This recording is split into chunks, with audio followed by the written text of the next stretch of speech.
არ გვაქვს სპორტული ინვენტარი, ფორმები და სავარჯიშო მოედანი. ამ პირობებში ველოსპორტის განვითარება რეგიონში შეუძლებელია. პრობლემაზე ველოსპორტის ფედერაციის პრეზიდენტი საუბრობს. ფედერაციის წლიური დაფინანსება 15,000 ლარს შეადგენს.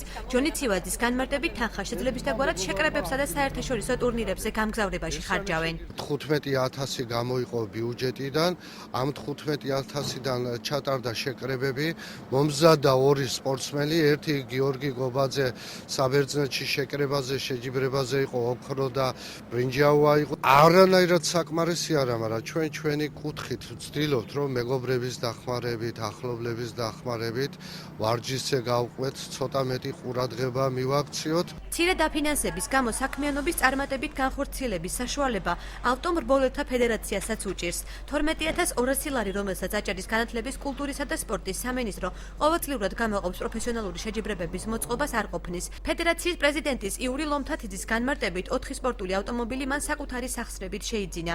ფედერაციის ბიუჯეტი საბურავებისა და ავტონაწილების გამოცვლის საშუალებასაც არ იძლევა. ბიუჯეტი ავტოსპორტზე ძალიან ცოტა არის. შექმნილი უნდა იყოს ბაზა თვითონ სასწავლო ბაზა რაზეც ქვია, ამის მერე უკვე ჩვენ ვფიქრობთ, რომ მე როგორც ძველი მრბოლელი და ჩემთან ერთად ვინც არიან ლიცენზირებულები, ვინც ავარ და რო უყურებთ აი მწვრთნელების მხრიდან რო ავიღოთ, ძალიან კარგად შეიძლება რომ საზღვარგარეთ ყველგან მოხდნენ ჩვენი მრბოლელები. აჭარის სპორტის დეპარტამენტის ინფორმაციით 25 ფედერაციის დაფინანსებისათვის წლიურად გამოყოფილი თანხა 675,000 ლარს შეადგენს. უწყებაში განმარტავენ, რომ თანხებს ფედერაციებს წარმატების მიხედვით უნაწილებენ და აქვე პირობას დებენ, რომ მომავალ წელს ყველა მიმართულებით ბიუჯეტის მინიმუმ 20%-იანი ზრდა იგეგმება. პრიორიტეტებს ვადგენს შედეგებიდან გამომდინარე, თუ რა შედეგს დებს ესა თუ ის სახეობა საერთაშორისო ასპარეზზე, რაც შეეხება იმ სახეობებს, რომლებსაც უჭირთ, იმათაც ანალოგიურად ვეხმარებთ, რაც შეეხება პრიორიტეტს, ჩვენ გინდა უნდა განსაზღვროთ.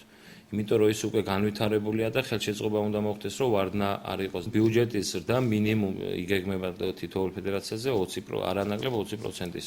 ამ დროისთვის აჭარის სპორტის დეპარტამენტის პრიორიტეტს სპორტის 4 სახეობა: ჭიდაობა, მძლეოსნობა, ძიუდო და მშვილდოსნობა წარმოადგენს.